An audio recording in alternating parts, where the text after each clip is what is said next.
Broadcasting live from the Albay PIO News Center, providing you the most exclusive news update from all over the province. This is News at 12. In the local scene, the Public Employment Service Office of Albay has assured continued coordination with the Department of Labor and Employment for the implementation of the special program for employment of students. The SPES program aims to provide temporary employment to deserving students, out-of-school youth, and dependents of displaced or potentially displaced workers. This employment opportunity is available during summer vacation or throughout the year to help supplement family income and ensure that beneficiaries can continue their education.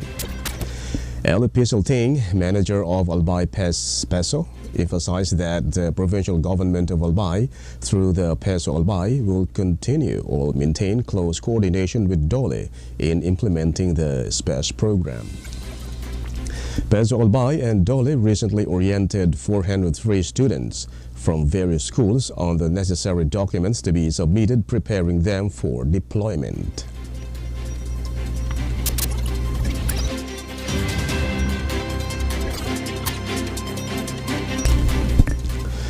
In other story, the Albay Veterinary Office will implement strict border control measures despite the absence of any reported livestock diseases in the province. Manny G. Victorino, head of the Animal Health and Regulatory Division at AVO, stated that there are currently no cases of animal diseases in the province. However, the office will intensify its enforcement of checkpoints. Currently, the office is monitoring several key checkpoints, including those in Pulangi, Libon, Tiwi, in Daraga Sorsogon boundary, and Piu Duran Port.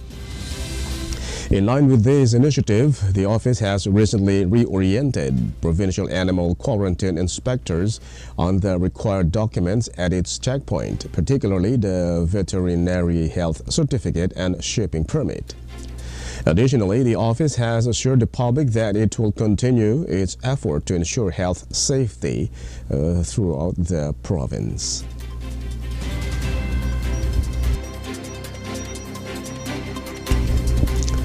In the national scene, following the arrest of former President Rodrigo Duterte, the majority of Filipinos remain steadfast in the impeachment of Vice President Sara Duterte based on a public opinion poll.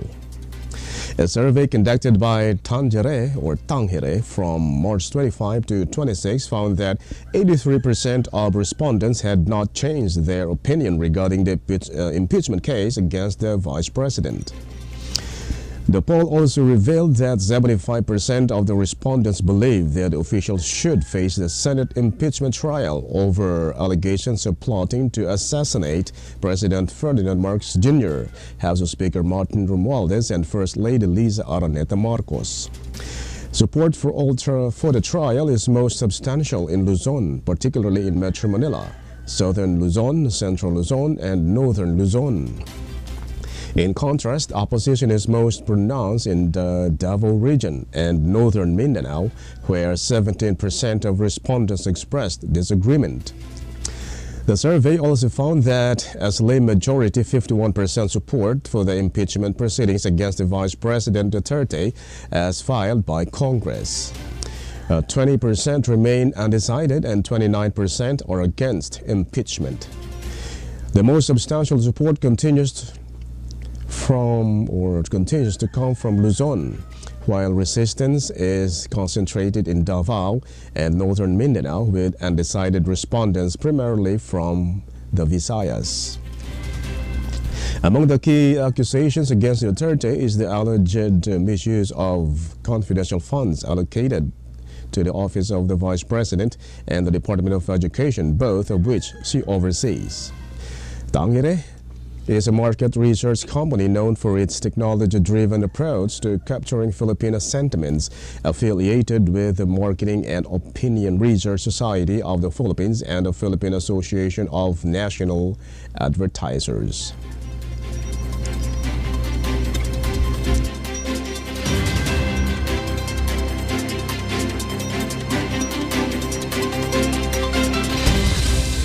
In other story, The Department of Migrant Workers announced that its Migrant Workers Office in Doha, Qatar, is coordinating with local authorities to monitor the case involving the arrest of 17 Filipinos for staging a rally in support of former President Rodrigo Duterte. The DMW stated that it has coordinated with the Department of Foreign Affairs and the Philippine Embassy in Doha and sent a lawyer who will also serve as a labor attaché to the local police station to provide assistance to the detained Filipino workers. The agency reminded overseas Filipino workers to respect and comply with the local laws of their host countries, particularly regarding public gatherings and the expression of political views, to prevent similar incidents in the future. On Friday, the Philippine Embassy in Doha confirmed the awareness of the arrests and is in contact with the local authorities to provide consular assistance. Duterte, who is currently facing charges at the International Criminal Court for alleged crimes against humanity related to his drug war, recently celebrated his 80th birthday on March 28, an event that sparked protests from both his supporters and critics domestically and internationally.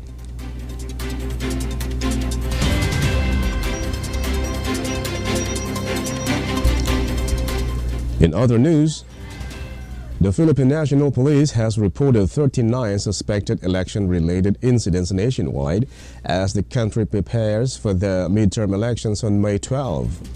PNP spokesperson Police Brigadier General Greg Hallare indicated that out of these cases, 11 have been validated as election-related, while 23 have been confirmed as unrelated to the elections. Fajardo emphasized the importance of preventing these incidents from escalating into more serious acts of election violence, particularly at the local level, where electoral contests often become more intense and heated. Fajardo noted a decrease in the number of election areas of concern. As of March 19, this total had dropped to 386, down from over 400 recorded by the Commission on Elections in early January. In a separate interview, COMELEC Chairman George Erwin Garcia announced that additional personnel have been deployed to 36 high-risk areas to enhance security.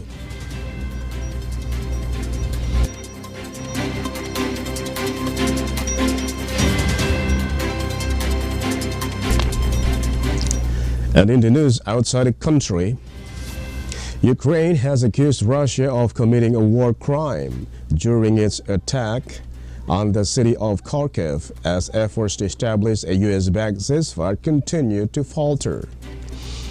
6 strikes hit the northeastern border city from Saturday night into Sunday, injuring personnel receiving treatment at a military hospital and killing at least 2 people in a residential building, according to Ukrainian officials. Dmytro Chubenko, a spokesperson for the Kharkiv Regional Prosecutor's Office, confirmed the 2 deaths and reported that approximately 30 others were wounded, including children. Emergency medical services stated that a massive attack left 1 home in ruins and damaged other houses, office buildings, cars, and garages. The Ukrainian army indicated that a military hospital building and nearby residential areas were affected by a shaded drone attack, while preliminary reports indicated casualties among military personnel being treated at the medical center. Kiev Typical does not disclose details about military casualties or specify the number of injured soldiers.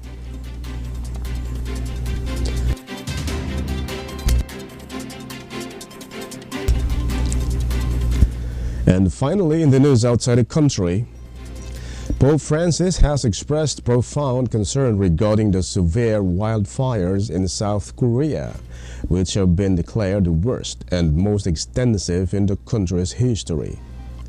In a telegram signed by Cardinal Pietro Parolin, the Vatican Secretary of State, the Pope entrusted the souls of the deceased to the loving mercy of the Almighty God. He offered heartfelt condolences to those mourning the loss of their loved ones.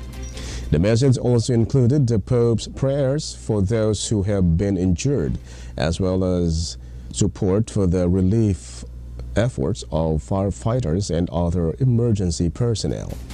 In closing, the telegram invoked divine blessings of consolation, healing, and strength upon everyone in South Korea.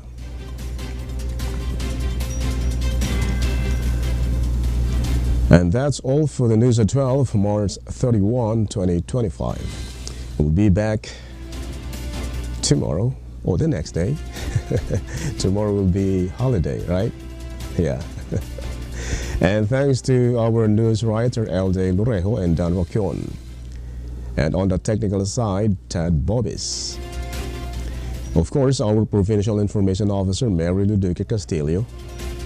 And under the supervision of our Governor, Baby Glenda Ong Bungao. I am Greg Hallare. Thank you for subscribing.